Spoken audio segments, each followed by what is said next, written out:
Hello everyone, মানে বুঝতেই পারিনি যে এত রাতের বেলা আমার এরকম মাথায় ভূত চাপবে আর আমি এইসব শুরু করে দেবো। দেখো আমি শুরু করে দিয়েছি, তোমরা দেখতেই পাচ্ছ, শাঁকা পালাও পরতে পারছি না। একটা শ্যুট করবো ভেবেছি, শ্যুটটা কী করব কী না করব সব কিন্তু তোমাদের সাথে ভিডিও আমি শেয়ার করবো।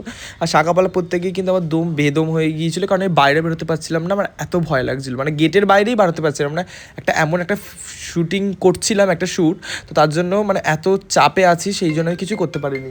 আর তারপরে দেখো আমি বউ সেজে নিয়েছি, বউ সেজে নেওয়ার পরে তো মানে কী বলবো, মানে কোনো ব্যাপারই নেই আমার মধ্যে, বউ সেজে নিই। তারপরে দেখো আয়নার সামনে বসে এইসব মুখে কী করেছি তোমরা বুঝতেই পারছো নিশ্চয়ই, কিছু পজিটিভ লুক আমি ক্রিয়েট করতে চলেছি। আমি পজিটিভ লুক খুব ভালোই পারি, বাট ট্রাই করছিলাম কিছু আলাদা কিছু করার, তো চেষ্টা করেছি। তোমাদের সঙ্গে আসছে নতুন ভিডিও, কিছু ভিডিও চলেও এসছে, তোমরা যাও গিয়ে দেখো। আর বেশি বেশি করে কিন্তু আমার ইউটিউবটাকে সাবস্ক্রাইব করো, ঠিক আছে? খুব কমই আমি ভয়েস ওভার দিই।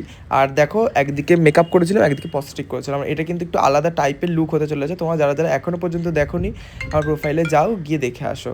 প্রোফাইলে কিন্তু অ্যাভেলেবেল আছে, আমি পোস্ট করে দিয়েছি। আর লুকটা কেমন হয়েছে অবশ্যই কিন্তু কমেন্ট করে জানিও। আর মেকআপটা কেমন লাগছে কিন্তু জানো, মেকআপটা দেখো কতটা গ্লজি গ্লজি গ্লজি করছে। কী কী প্রোডাক্ট ইউজ করেছি সব কিছু দিয়ে দিয়েছি, পরের ভিডিও